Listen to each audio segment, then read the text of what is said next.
Durante grande parte da Idade Média, nenhuma instituição exercia tanto poder quanto a Igreja Católica. Reis precisavam da sua legitimidade. Imperadores negociavam com os papas. Universidades estavam sob forte influência religiosa. A educação, a cultura, a filosofia e até boa parte da ciência eram desenvolvidas dentro do universo cristão. Mas basta olharmos o mundo atual para perceber que essa realidade mudou profundamente. Hoje, o Papa continua sendo uma das maiores autoridades religiosas do mundo, mas já não determina os rumos políticos da maior parte dos países. Como isso aconteceu? Será que a Igreja simplesmente enfraqueceu? Ou o próprio mundo mudou de maneira tão profunda que o papel da Igreja também precisou mudar? Essa é a história que vamos conhecer hoje. Me acompanhe nessa viagem. Entre os séculos XI e XIII, a Igreja Católica alcançou um dos momentos de maior poder político de toda a sua história. O Papa não era apenas uma autoridade espiritual, era também um chefe de Estado. Governava diretamente os estados pontifícios. Interferia em disputas entre reis e podia até excomungar monarcas. E em alguns momentos chegou até mesmo a depor governantes por meio da perda de legitimidade religiosa. A sociedade medieval era profundamente cristã. Religião e política estavam intimamente ligadas. Não existia a ideia moderna de separação entre igreja e Estado. Era um único universo político, religioso e cultural. Mas, a partir do século XVI, uma série de acontecimentos começaria a enfraquecer lentamente a capacidade da Igreja de interferir na vida política dos estados. Vejamos, em ordem cronológica, quais foram esses acontecimentos. Em 1517, Martinho Lutero iniciou um movimento que modificaria completamente a história da Europa. Pela primeira vez em muitos séculos, uma grande parte do continente deixou de reconhecer a autoridade do Papa. Esse movimento não deu origem a apenas uma nova igreja. Dele surgiram diversas tradições cristãs, como o luteranismo, o calvinismo, o anglicanismo e outros ramos da reforma protestante. A unidade religiosa da Europa Ocidental desapareceu. Esse foi um dos momentos mais decisivos na perda de sua influência política.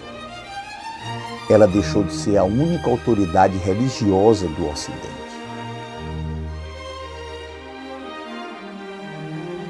Ao mesmo tempo, reis começaram a concentrar cada vez mais poder. França, Inglaterra, Portugal e Espanha passaram a arrecadar impostos de forma mais eficiente e a manter burocracias permanentes. Também foram criados exércitos permanentes, leis nacionais e tribunais próprios. Pouco a pouco, os reis passaram a depender menos da autoridade do Papa para governar. O centro do poder político deslocava-se lentamente para os estados.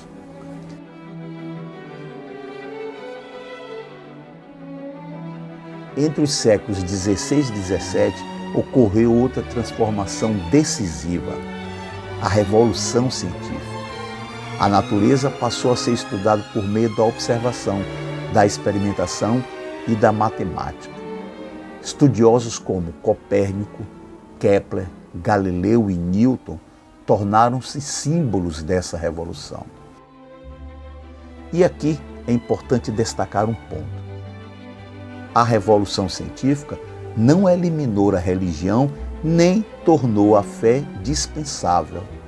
O que ela fez foi reduzir a dependência da autoridade religiosa como única fonte de explicação sobre o funcionamento do universo. O Iluminismo. No século XVIII, filósofos iluministas defenderam novas ideias, liberdade de pensamento, liberdade religiosa, tolerância, separação entre igreja e Estado. O poder político passou a ser cada vez mais justificado pela razão e pelas instituições civis, e não apenas pela religião.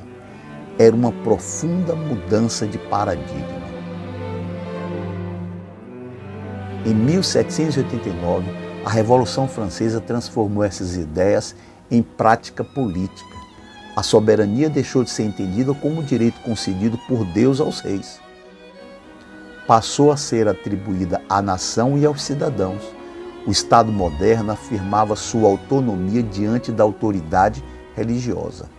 Também houve o confisco de grande parte dos bens da Igreja e uma profunda reorganização das relações entre Igreja e Estado na França. Essa mudança influenciaria praticamente todo o Ocidente. A industrialização e a democracia. Durante os séculos XIX e XX, o mundo mudou novamente. As cidades cresceram, as fábricas se multiplicaram, novas profissões surgiram, a educação tornou-se mais ampla, os parlamentos ganharam força, o voto foi sendo ampliado, diversos grupos sociais conquistaram maior participação política. As decisões públicas passaram cada vez mais a ser tomadas por instituições civis representativas e não por autoridades religiosas. A secularização e o pluralismo religioso. Outro fenômeno importante foi a secularização. Isso não significa o desaparecimento da religião. Significa que muitas áreas da vida passaram a funcionar independentemente das instituições religiosas, como, por exemplo, o casamento civil, o divórcio civil, o sistema educacional, a pesquisa científica e a legislação. Ao mesmo tempo, as sociedades tornaram-se cada vez mais plurais. Católicos, protestantes, judeus, muçulmanos, espíritas, budistas, hindus e até mesmo pessoas sem religião. O Estado passou a governar cidadãos com crenças diferentes. Em muitas democracias modernas, isso fortaleceu a ideia de neutralidade religiosa do Estado. Seria correto afirmar que a Igreja Católica entrou em decadência? Historicamente, essa não parece ser a melhor descrição. O que ocorreu foi uma profunda transformação do papel que ela desempenhava na sociedade. Na Idade Média, exercia simultaneamente influência religiosa, política, jurídica, educacional e cultural. Hoje, continua sendo uma das maiores instituições do mundo, mas sua influência é principalmente religiosa, moral, social, diplomática e humanitária. Em vez de governar reinos, dialoga com governos. Em vez de legitimar monarcas, procura influenciar consciências. E como o mundo já não é o mesmo da Europa medieval, sua atuação concentra-se hoje principalmente na esfera religiosa. Espero que você tenha gostado desse vídeo. Até o próximo!